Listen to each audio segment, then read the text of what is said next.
Good evening, ladies and gentlemen. I'm gonna put this warning up again for little people who have a little slow time reading. I thought we'd change the pace tonight. We're gonna go back to the boys of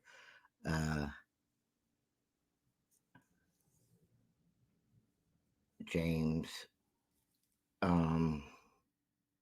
Just a little too much going on YouTube tonight with all the fighting and all the whatever. So hopefully this is a change of pace for everybody to be distracted by. I held out on this bit. If you're lost on this story, go back to part 1 and listen to the first part, and this will make so much more sense.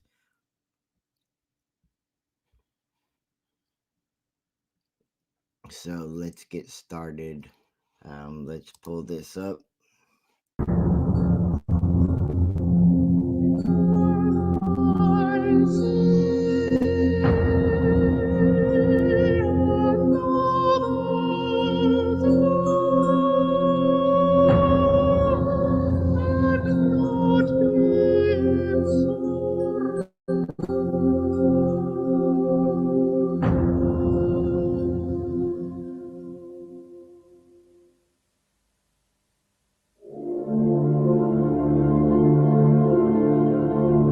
Liverpool, 1993.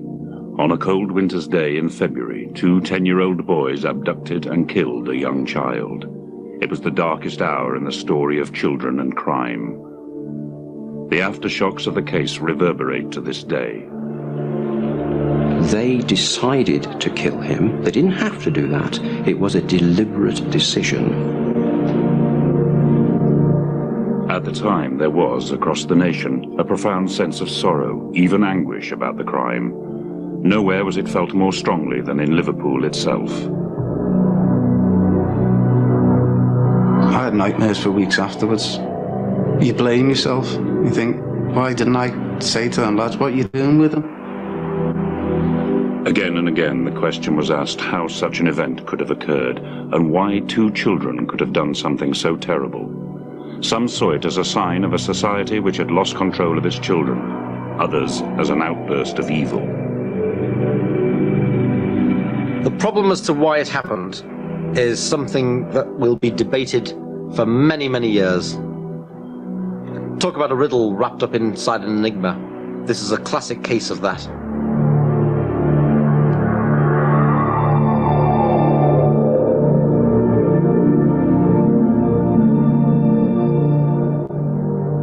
On the afternoon of Friday, February the 12th, 1993...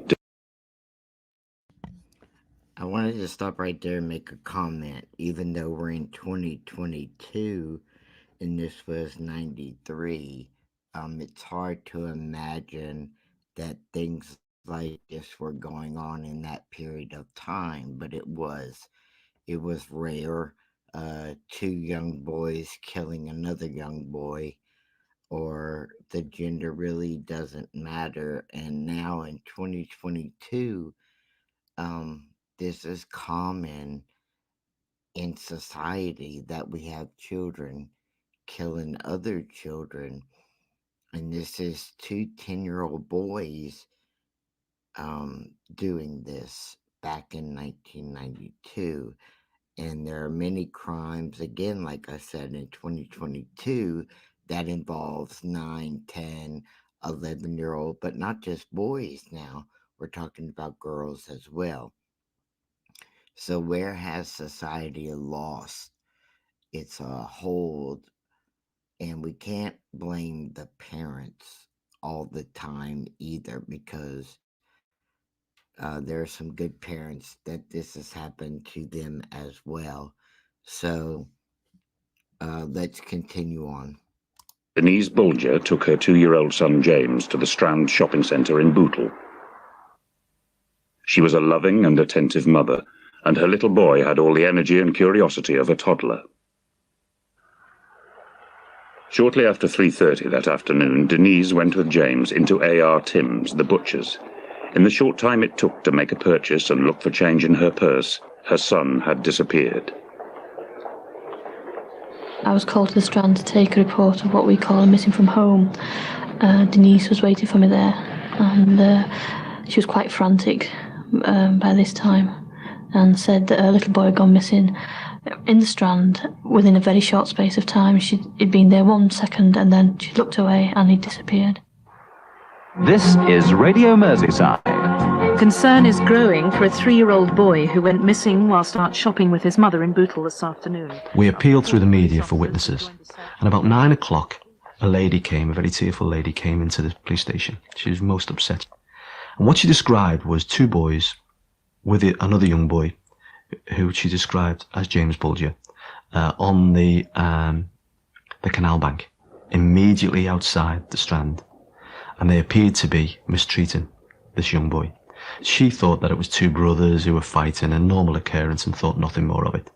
And that was the first indication that we were looking at something more than just a child who'd walked off. The Strand, like any modern shopping centre, was well equipped with closed-circuit television cameras. On Friday night, Merseyside Police's Operational Support Division went through all the tapes from that afternoon. About 1 o'clock they gave me a call to say they had something on the monitor and could I come and have a look at it. I went over immediately from Bootle Police Station, which is right next to the Strand Shopping Centre. And when we actually examined what happened, you could see Denise when she arrived with James, and you could trace them on various cameras, how they shopped during the day. And what you got from the cameras was Denise going into the butcher's shop, and then James walking out, just toddling out, and then disappearing.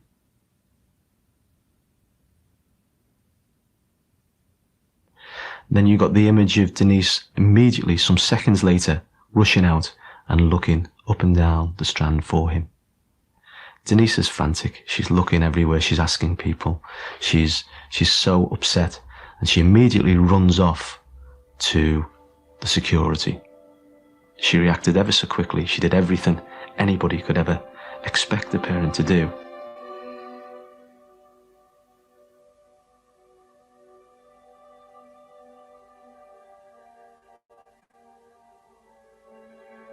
James was being led away by 2 young boys. Immediately then, it confirmed the witness that who'd stated earlier that there were 2 boys on the canal bank. It then became very worrying. The police thought the 2 boys captured on video must be teenagers. Denise Bulger, seeing her son in the company of 2 youngsters, was reassured. At first, Denise was very comforted by that because it was felt that it's 2 boys, what possible harm could come to James. Whereas if it had been a man or, a woman leading him away, there would have been more immediate concerns. As dawn broke on the following morning, Saturday the 13th of February, the police began the process of searching the local area. The canal where James was seen by the witness, or on the railway lines around Bootle. Once the Saturday progressed and the publicity went out, and we felt that most people in that area would have known about the boy missing, then by the time the Saturday afternoon, Saturday evening came, I think of our own minds then we had to resign ourselves to the fact that he wasn't going to be recovered alive. Following the publicity about the missing boy, a security guard in Bootle decided to check his videos on the off chance he might see something.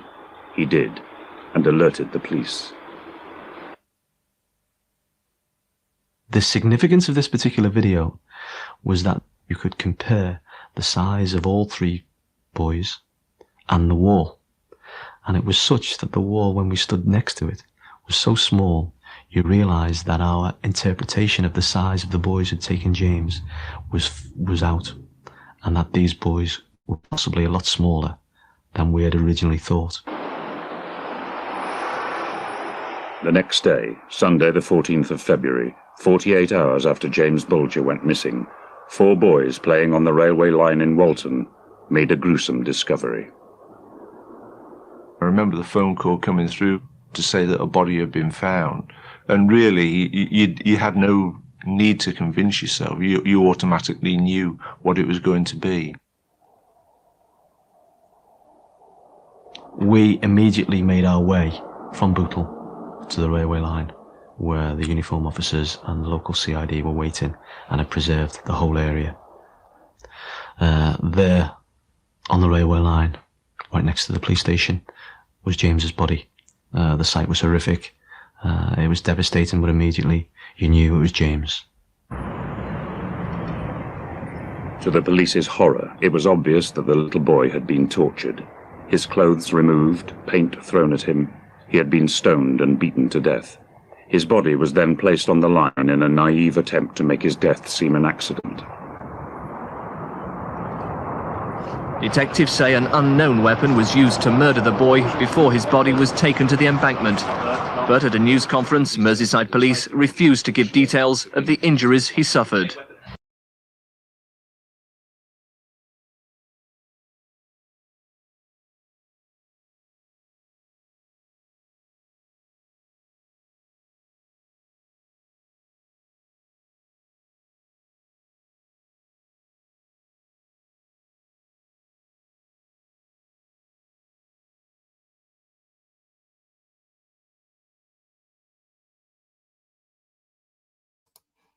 It's hard for me to imagine that two 10-year-old boys could do this to a 2-year-old, and you want to believe that they delivered this 2-year-old to an adult, because we think of adults having this kind of evil within inside them, but no, please do not forget during this whole thing that you're watching that this is two 10-year-old boys who did this, and it is very horrific of what they did to this child for no reason whatsoever. To have a day of just fun, I guess. I think it's very hard in the words of the English language to describe it. All I will say, it's horrific, and it caused both of us a great deal of emotional upset last night. Morning. Were you on the rank on Friday, sir? I wasn't working Friday. You weren't working? No. Were you in the area at all? It was now a full-scale murder inquiry. Given the horrific nature of the crime and the fact that it seemed to have been committed by two young boys, the police came under tremendous public pressure to make arrests, and as time passed, more witnesses were found. Morning. We spoke to you yesterday. Have we spoken to you? The police were coming down the rank and asking us, did we see anything?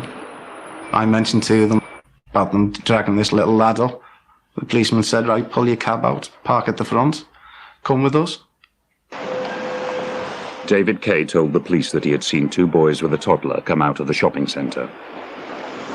I heard kids shouting, looked over, there's two lads, one of them's got hold of, I know now, James Bulger's hand, dragging him up. And he just, the kid didn't want to go. I just naturally thought, brother, being a little pain and that. So then he picked him up, literally dragged him up by one arm, held him, so his body was across him. And they walked up. The only reason I remembered them picking him up that way is because my eldest picked the youngest up then the same way, because he was awkward to carry.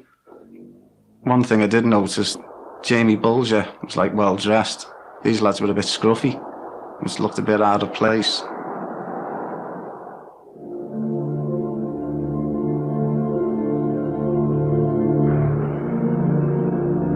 By Tuesday the 16th of February, Albert Kirby and his colleagues had taken statements from a number of witnesses, many of them distraught. Together with the video evidence, the police now had a fairly accurate picture of the 2-mile forced march to which James had been subjected, from the shopping centre to the railway line in Walton. But they were perplexed and horrified that young boys could have committed such a crime, and decided to call on the assistance of a psychological profiler to help them understand the offenders. As the inquiry progressed, we realised that we were going to have to face the possibility of arresting and interviewing two very young boys. I invited a profiler, Paul Britton, to actually give his experience on how we should actually build in a strategy to deal with those. And the man was very, very helpful. He wondered if I could help to give them some advice about what might or might not have happened. There was an enormous pressure from the local population for this to be resolved immediately. They were very, very badly traumatized generally by what had happened to the boy. Even though they didn't know the graphic detail, it had leaked out that something pretty unpleasant had happened. Nothing to see. Angry crowds had gathered when police arrested and then released one young suspect. There was what was amounting to a vigilantism beginning to develop, and there were public order difficulties that were certainly having to be dealt with. By studying evidence of the abduction 2 days before, Paul Britton was able to provide a psychological photo fit of the suspects. He built up a picture of the abduction from the Strand, starting with James Bulger slipping free from his mother's hand. He had a detailed description of the route which the boys took. You can be standing in a very busy city street with all sorts of traffic going on, and in the space of 10 or 15 seconds, you can go down a flight of stone stairs, you're into a very quiet, isolated world, the old canal communication system. And there is evidence that they took the boy there, and he was known to have been distressed somewhere at that point. 38 witnesses had come forward and told the police what they had seen. After a mile or so, the boys and their victim came to Breeze Hill Road and crossed to the covered reservoir. It was here that one witness had actually confronted the boys and asked them what they were up to. The boys that have James very, very deliberately explain that he's all right, that they're going to take him to the police station. You see their ability to front out adults and also to deceive. They're quite accomplished deceivers by this stage. Deception isn't a problem, lying isn't a problem. They're able to deal with adults face to face without being apprehensive. They know what they're doing. We make our way across the remaining major streets, and then we turn, really I suppose for the last time, away from the adult world, and we go on to the sideways, the pathways that run behind the houses and between the houses. And the excitement that they are having, doing what they have planned to do, begins to escalate. And you see that in the continued abuse to the child as they reach the railway track. And finally they come to the scene of the crime itself, and they then subject him to a series of injuries. And there was nothing to stop them. Paul Britton drew these shocking conclusions, that this was not a prank which had gone wrong. The boys had acted deliberately. He explained that they had shown such knowledge of the area they probably lived locally, and that they would now be hiding at home, afraid to go out. The police also sought the help of the Ministry of Defence, who enhanced the video pictures of the two boyish suspects. When these images were released, the police received a huge number of calls. We were getting information from many people. There was lots and lots of information coming in from witnesses and potential witnesses. But we were no nearer to identifying those boys who were responsible for taking them from the Strand. Our inquiries now indicate to us that in all probability both of these Albert Kirby presented the media with further details of the murder in an effort to jog people's memories. At a press conference, he said that blue modelling paint and batteries had been found at the scene. The forensic tests show quite clearly that both of them have been in contact with James's body at the time that he would have been injured. Albert Kirby's information was crucial. On the 17th of February, a woman came into a local police station. She said that she knew a neighbour's son had been truanting on the day of the murder. He was called John Venables, and he had been sagging off with a boy called Robert Thompson. This was the moment of breakthrough. He'd come home, and his jacket was full of paint. She didn't want to make a statement, but she said her friend was sagging with a boy called Thompson, who lived near to where the body was found. The police checked through their computer records, but found nothing on Thompson and Venables. All the same, they decided to arrest the boys on the following morning, Thursday the 18th of February.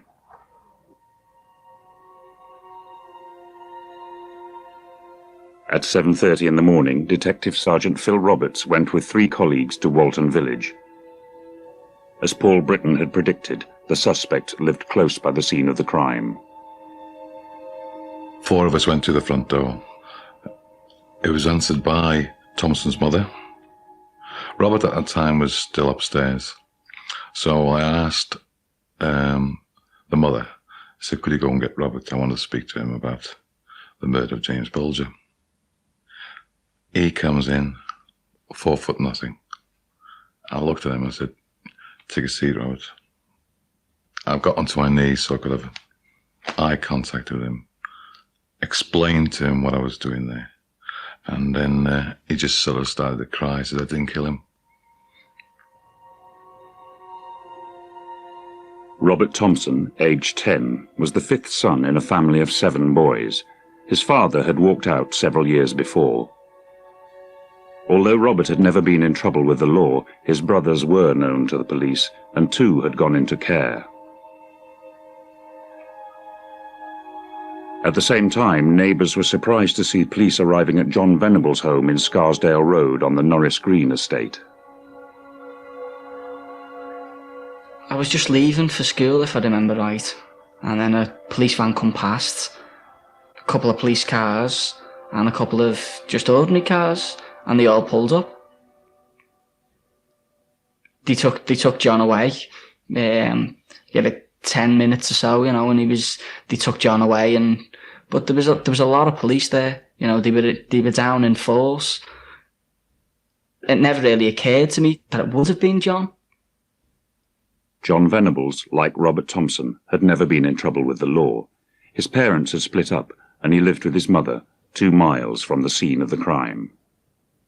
Following the abduction of James Bulger on Friday the 12th of February 1993, and the subsequent findings of his body on the railway line in Walton, 2 boys aged 10 years from Walton area have been arrested and are currently being interviewed by Merseyside police at police stations on Merseyside. The boys were taken to separate police stations. Robert Thompson was held at Walton Lane, only a short distance from the scene of the murder. You were all of a sudden struck by just how small he was, how young he was. There was a squeaky-voiced 10-year-old boy who wasn't really making himself heard in amongst the clamour of what everyone else had to say in the room. Yeah, you felt very protective towards him. John Venables was held in Lower Lane Police Station. He was in a detention room, as opposed to a cell, at Lower Lane, with his mum. Couldn't believe my eyes when I saw him. Looked like an 8-year-old, very small, and very polite.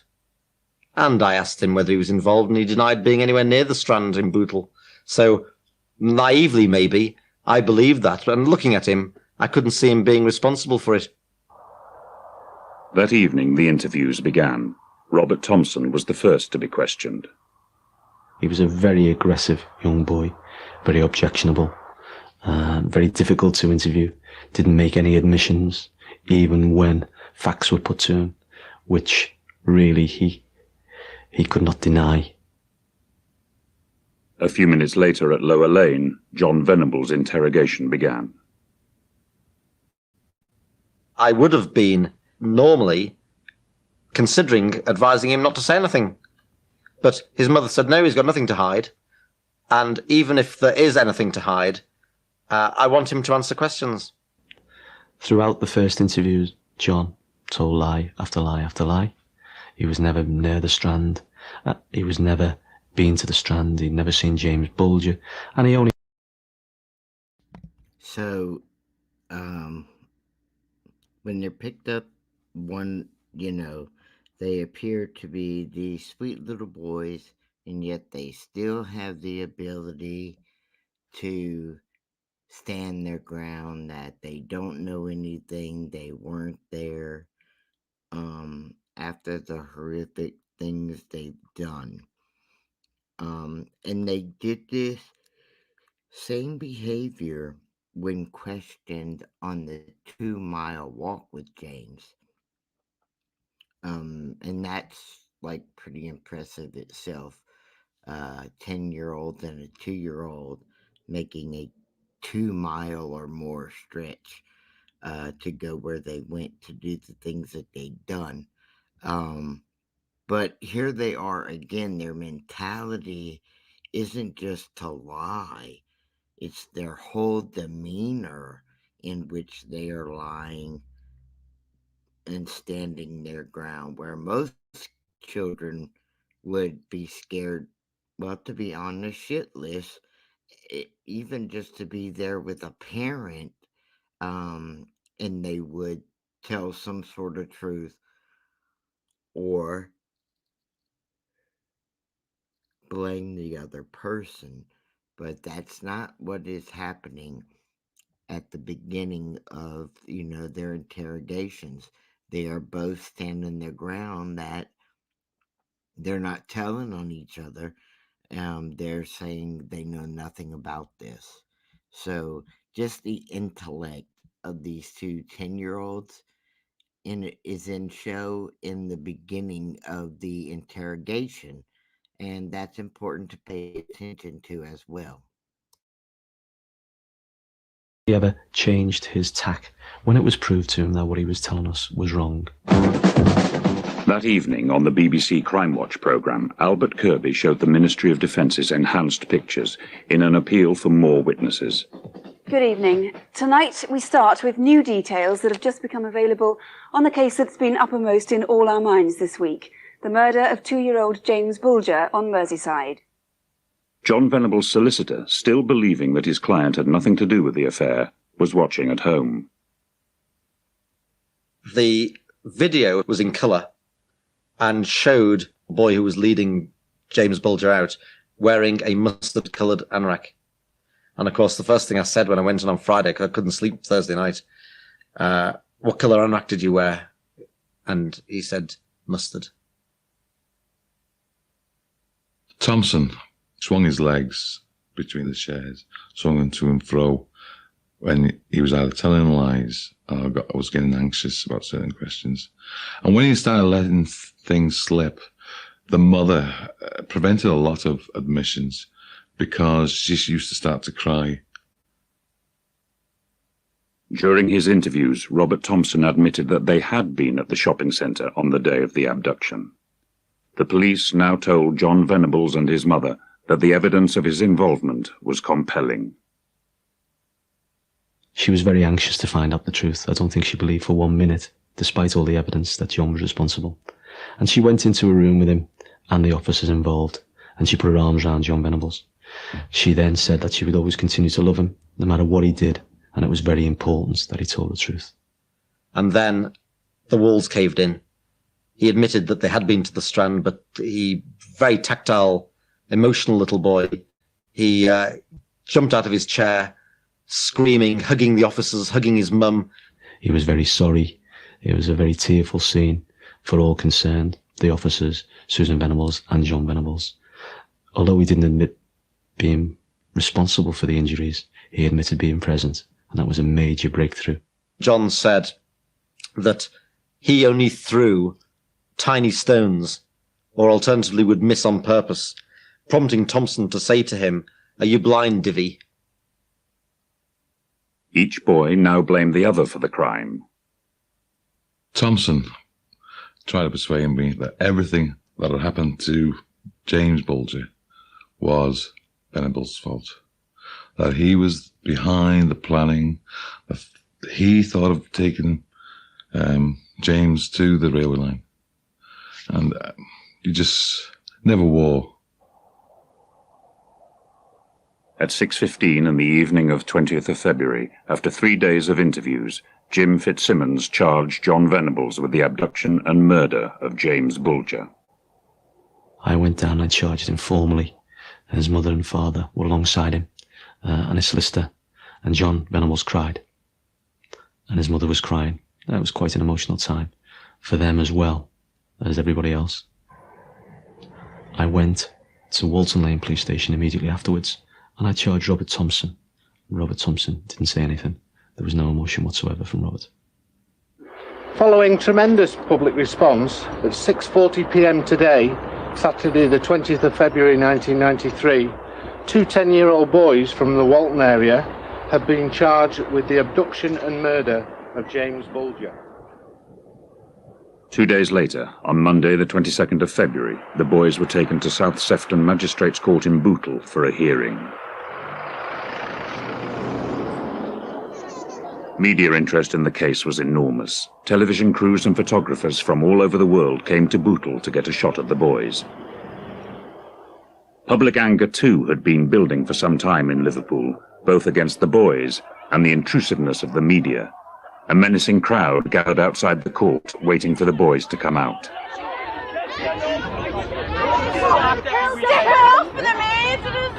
You got fucking kids. You're going to give his family £500, are you?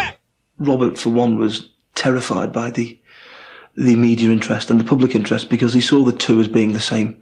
The crowd outside the South Sefton Magistrates Court when he made his appearance was probably about half reporters and half people who wanted to try and get him out of the van. This was a string-him-up crowd. Let them go! Let them go! Let them go! Let them go! Let them go! It's almost as if Rent a Mob appears. And there was a very large crowd outside. Public feeling was very strong on Merseyside, and elsewhere as well, but particularly on Merseyside. As the boys left in the transit van, bricks were being thrown, people were running up to the side of the transit van, hammering on the side with their fists. The boys, I know, didn't like that one bit.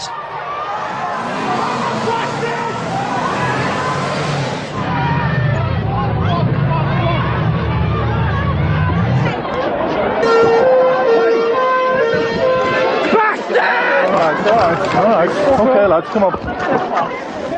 The public anger and national attention had a strong impact on the boys' outlook. Already deeply traumatized, each now became withdrawn, refusing to talk about the crime except when blaming the other. Certainly that kind of behaviour from the crowd will have had some bearing on how he conducted his case. I mean, I should imagine it certainly had some bearing on his decision as to whether he wanted to give evidence or not, because he knew that would have been the focus of enormous media attention if he did. Never before has a crime by children against a child caused such national anger and upset. To the experts, this was not so much a response to the crime itself, but arose from the very public way in which it took place. I think it was triggered by a very unusual visual image of the offence starting, and I think it's that was in people's heads, and it's that made the thing take on a life of its own. The video perpetuates the sense of helplessness, powerlessness, and inability as an adult to intervene in the start of what was a pathway to a young child dying. I think most parents and grandparents would be wanting there and then to intervene and to alter it. Everyone was prepared to feel that that child belonged to them. Then we know that that child, our child, has been most grievously murdered and terribly hurt. And so we then have a feeling of outrage.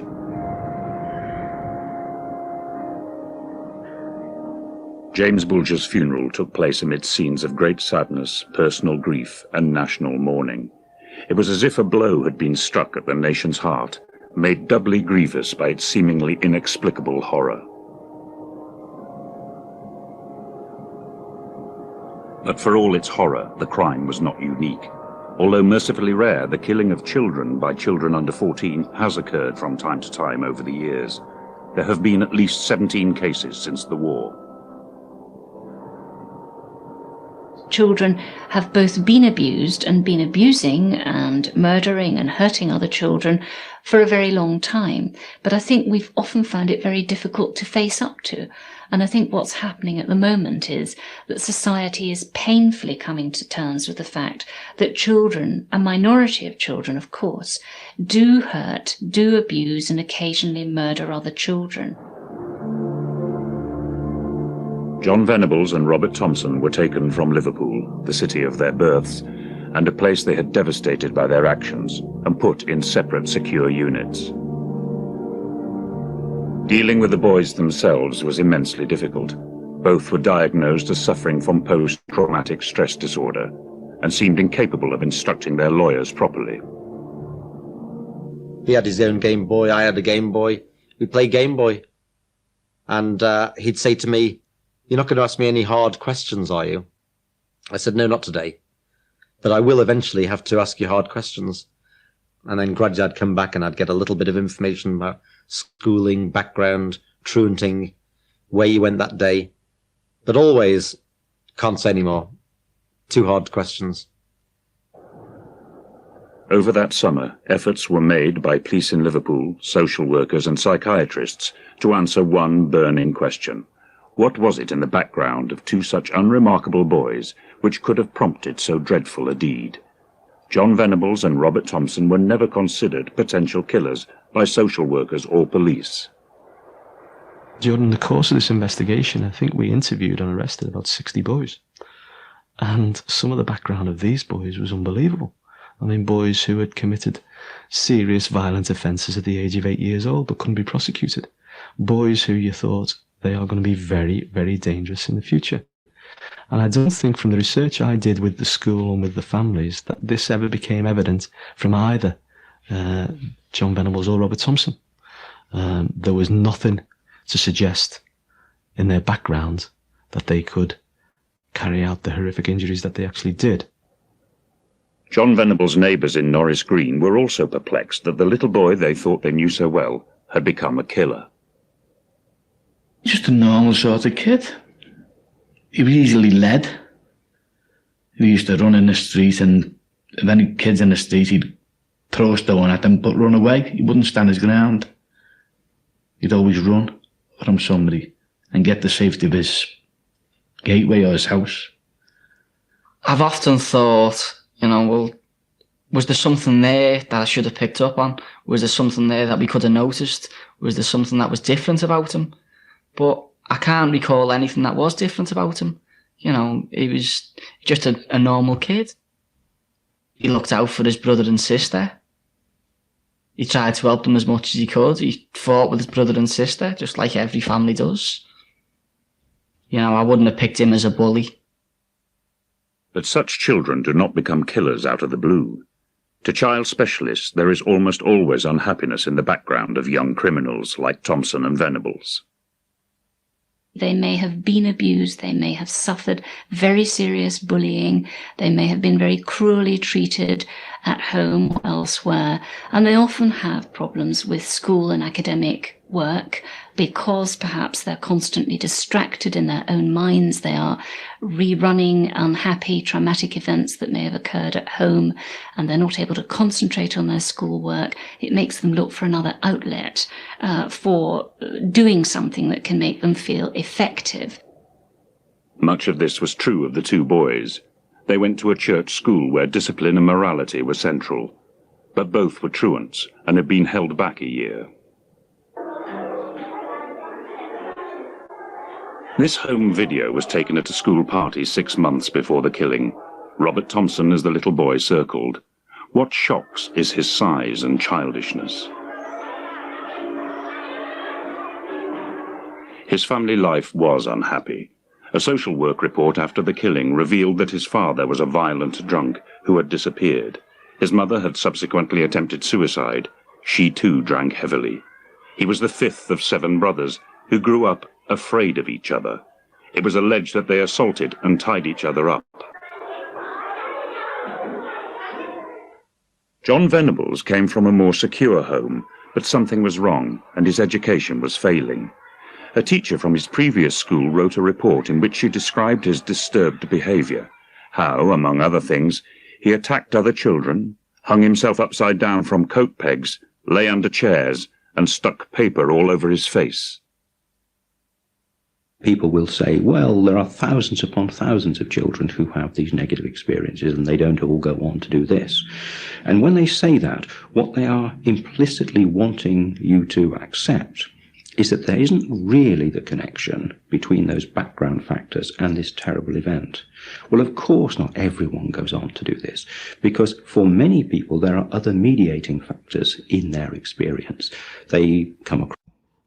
I think that's the thing that surprised me. And when I first saw this, I was going to say that Robert was the leader and like pushing John because he, was described as weak and, hiding from bullies and this and that when things broke out in his neighborhood. So Robert to me appeared, from what people had said about his youth, or is it youth? Because he's 10. He seemed more to be the leader based on what people said. But if you were listening just now, Robert was a truant, yes, but in school, he, got along and he was much smaller. Excuse me. And it was John who put stuff on his face, hung upside down, caused more problems. So that was a little bit unnerving. So it's kind of hard to read these boys because you try to pick one out that you think, yeah, he, pushed the other boy around to do this and he's really the leader, but that's not the case here. So it's very important to pay attention to how the people describe them and things, because this is not your average 10-year-olds by any means. Across particular teachers at school, they come across other friends, they come across people from other families that provide alternatives. The key thing about the children that killed James Bulger is that they didn't find those external sources of correction. They found each other. This was the tragedy. No social worker, teacher, or professional picked up the signs that these two boys were out of control. Like so many boys who fall into crime, the boys would spend hours together out of school in their own world of petty thieving and idleness, shoplifting, and hanging around in the Strand. On the day of the abduction, the cameras show they had truanted for more than 3 hours in the shopping centre, even trying to pick up another boy before they took James. They would have started off with some sort of general conversation that had nothing at all to do with killing a child of James Bulger. Just the ordinary sort of boastful conversation that two youngsters have. And at some point, it comes to do with beating somebody up, hurting someone, killing someone. Oh, no. Oh, yes. And suddenly there's a dare in it. Oh, yes, I could. And there's something to prove. Well, how could we do it? Well, wouldn't someone stop us? Someone would get it. We'd get caught. No, we wouldn't. And once they are committed, they can't lose face. Many thought that John Venables was the weaker of the two, and that Robert Thompson led him into trouble, but there is no evidence for this. In the first instance, I think it was Robert who took James away. Then John is seen hand in hand walking out of the Strand. And then we have the instant very close to where James was killed, where Robert is approached by another boy who he knows, and he says, "Oh, it's all right, it's my brother. He's always like this," when James was crying and sobbing. So for me, the evidence suggests that both boys took the lead at various times. I think actions do take on a life of their own when there's more than one person involved. You get an audience effect, one feels the other, and seeing this many times in this case and in others, and it does take on a life of its own. It explains why young people or adults do some of the more dreadful actions later on before somebody dies.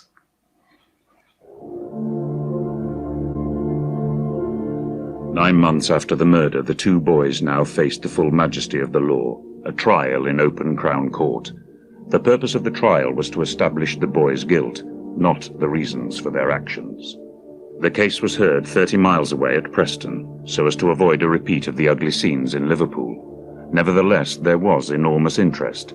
The boys were the youngest children to face trial for murder this century. Many thought it outdated and wrong to deal with 11-year-old boys in this way. On the 1st of November 1993, the two boys were brought from their separate secure units for trial. Both had pleaded not guilty to charges of murder and abduction. They were sitting on a dock which had been built up specially so that they could be seen properly. They were sitting in a room full of the world's media. I mean, every square inch of seating space was occupied in that room. The acoustics in the room were terrible. It's a tall wooden room. Everything creaks. It was an effort to follow what the witnesses were saying, to try and maintain that kind of concentration and hope to instruct your lawyers at 10 years of age in those circumstances, perhaps expecting a little bit too much. What happens is that young people cut off, switch off, and I think for much of the time don't follow the proceedings in court, and it takes a long time to undo that before you can get on with the important work that the public rightly want doing, which is to understand why and do something about it and ensure that these young people or other people at risk of being like them don't do it in the future.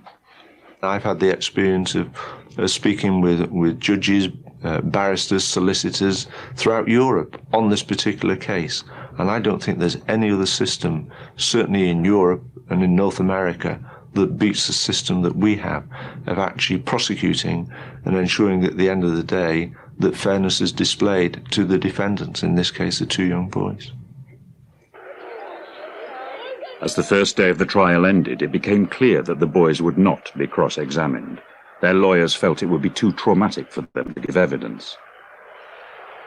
For the trial to go on, the court had to confirm that the boys knew right from wrong. Eileen Vizard, a psychiatrist who had examined Robert Thompson, told the court that in her view he did, but that was all. There was very little opportunity to actually tell the jury, tell the court, what my assessment of this boy had produced, what my feelings were about the reasons for him committing this very serious crime, what my understanding of the relevance of the background factors was, and how, in my view, it all knitted together to create a very familiar yet sad picture of a disturbed boy committing a serious crime. But no psychological evidence was heard. Instead, those who had witnessed the abduction were summoned to be cross-examined. All the press were there, photographing us as we're getting out, and that was terrifying. I felt like you were on trial. But when I was in the court, looking down at the two lads, it reminds me of my two lads. Innocent, wouldn't hurt a fly. They were just sitting there until you realised what they'd done. I won't forget their faces for a long time.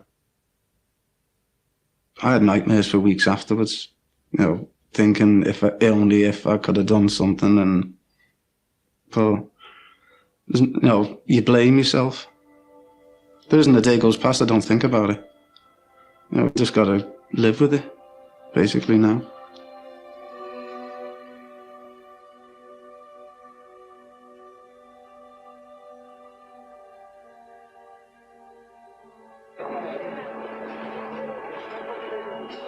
We had to prepare the family because there was representatives of the family there every day. We had to go through a process with them to make them aware of what evidence was actually going to be heard in court that day, it really was a very chilling and a very emotional process to have to go through. Ralph went for the first few days to court, and then thereafter he said that he didn't want to go because he felt he was too close. He was within sort of touching distance almost of the two boys, and he couldn't cope with that. He didn't want to be that close to them. I don't think he was ever going to physically attack them or anything like that, but he just couldn't stand being so close to them after what they'd done to James. As the evidence developed in court, and then in particular then when you got down to the forensic and the pathology evidence, you could witness amongst the jury, members of the public, people crying quite openly and quite unashamedly, and so they should have been.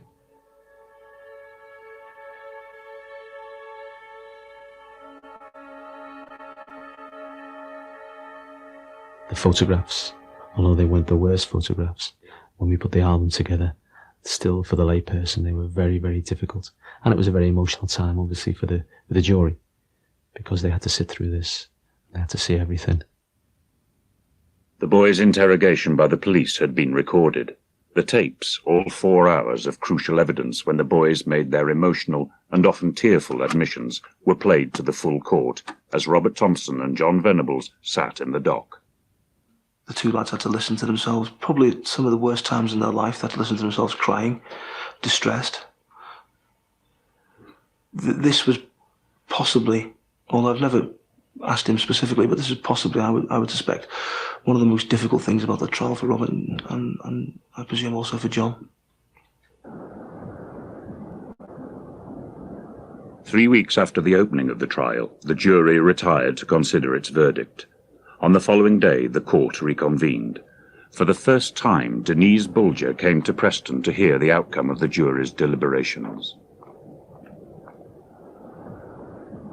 The foreman of the jury was asked to stand. Clerk to the court asked him whether or not he'd reached a verdict. He said, "Yes, we have." Is that verdict one of guilty or not guilty? Guilty. The emotion that enveloped the court was as great as it was at 9:30, 10 o'clock on the opening morning. There were cries of horror from the Venables and Thompson camp. There were cheers of delight from the Bulger camp. The two boys had to actually come and face the family as they went down the steps, and that's the first time really you got a good look at the faces, and they seemed there didn't seem to be any sort of contrition at all with them. It was all sort of, they were obviously upset, but I didn't feel they were upset for James. They were upset for themselves because they'd been caught. I think Denise needed to see them to rest in her own mind. She needed to see the two lads who had killed James. I think that was it, and that's why she went on the last day. John Venables, like Robert Thompson, had never spoken about his part in the murder, other than to say he was innocent while blaming his friend. He was absolutely distraught. Brian Walsh was our QC, said, "Listen, John, the future's in your own hands. At some stage, you're going to have to talk, because the amount of time that you spend in custody depends on how you get on in the future, how you become rehabilitated, and you won't become better." And he had to put it into simple terms like that. You won't become better until you've spoken. The boys were driven off after being sentenced to be detained at Her Majesty's pleasure. By finding them guilty of murder, the jury was satisfied that Robert Thompson and John Venables were of sound mind and had a clear intention to kill. These children are completely responsible for their actions, even though there are mitigating circumstances that help you to understand how they came to be in a position where they killed James Bulger. They decided to kill him. They didn't have to do that. It was a deliberate decision. They had the wherewithal to give him up at all sorts of points along the way. The trial had not sought an explanation why the boys had been motivated to kill. That remained a source of much speculation. Even the trial judge, Mr. Justice Morland, put forward his views in a special statement after the trial that violent videos might have been a cause. It was discovered that John Venables' father had rented many such videos from a local shop, including Child's Play 3, a horror film about a demon doll. but there was no evidence that John Venables had watched it.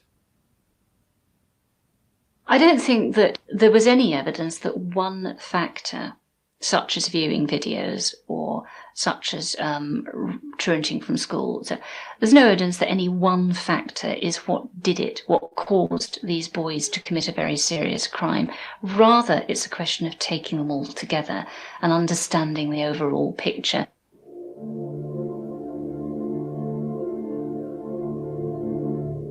Over the years, some explanation of why 2 Liverpool boys killed James Bulger has emerged. That they were low achievers, lacking grown-up supervision. Left to their own devices, they acted together, egging each other on, and that a spiral of violence was unleashed which neither could control. All these things came together on that terrible day.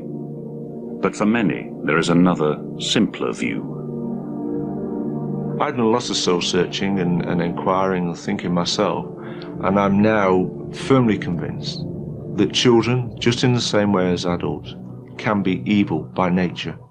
In this particular case, albeit that we had 2 boys who were different in personalities, that when they were actually together, they produced evilness to an extent that none of us would ever have dreamt that you could have actually witnessed.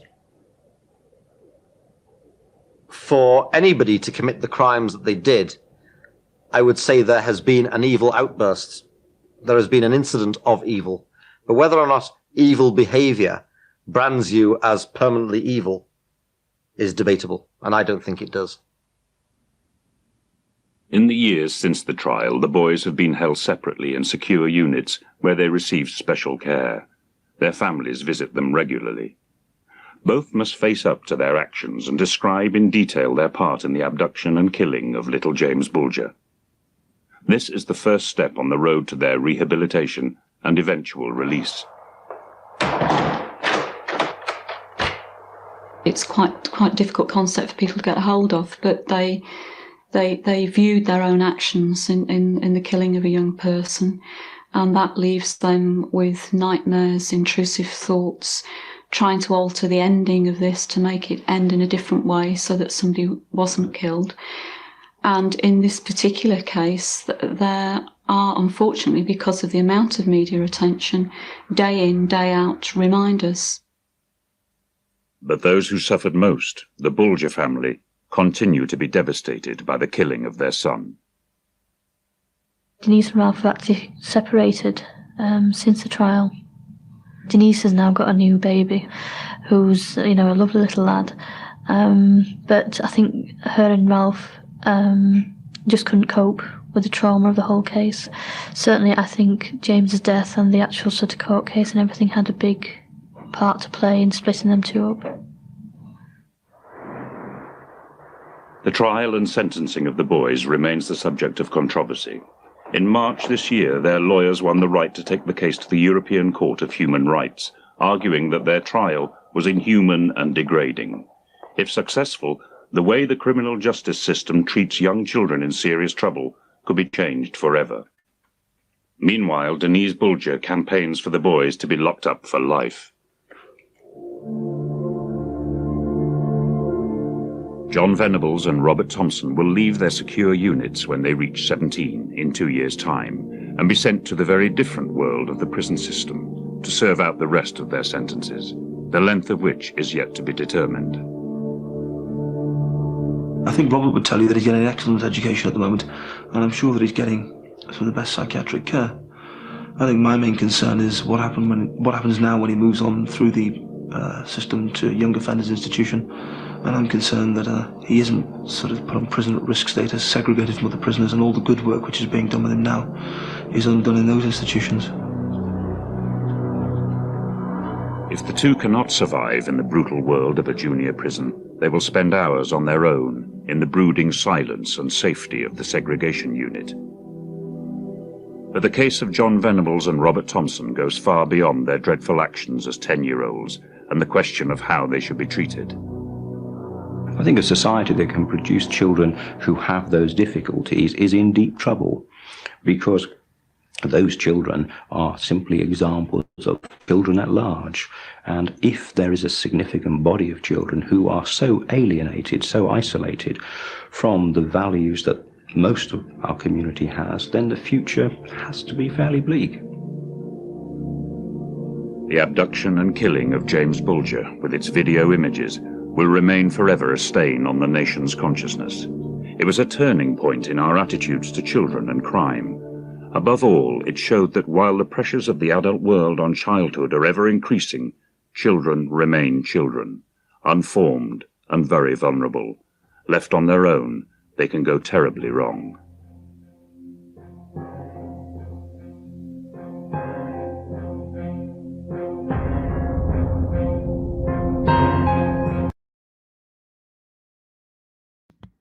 So, I think one of them is still in jail, if not both of them. But I will be checking out and show further interviews because Robert has a lot of interviews that he's done in his adulthood. I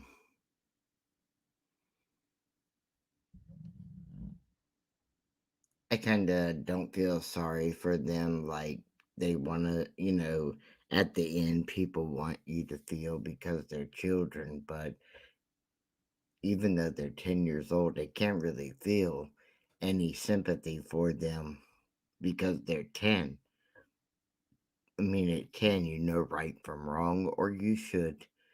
And they definitely had to know that what they were doing from the time they took James or led him away, that they were doing wrong. I don't know if when they led him away that was their intent, but I believe it was, in my own personal opinion, because they, took pretty much a direct route. It wasn't a go around here, go around there, when the route was drawn out, it was pretty direct. Sorry. So to me, in my opinion, I kind of believe, where they were going was already in their minds. And running into James being separated from his mother was just the opportunity they had already been discussing, according to this, things they had planned to do, none of which were good. So this story's not done yet, but I hope you learned a lot from them and are starting to see the picture that even in this country in 2022, we have many cases of children taking the lives of other children. In fact, more so today than any other time. And something is very wrong in our country and in other countries when this is going on. And the only way we can learn from it is to learn from what other kids were thinking or how that was going in their mind, their reasoning behind it. But I don't think child killers, as they are called, have been taken very serious. Like with the Slender Man case, I think the whole Slender Man is bullshit and used as an excuse for their mentality. So, excuse me. So we just need to get down to why this is happening more and more every day, kids against kids, and figure out what is going on in this country.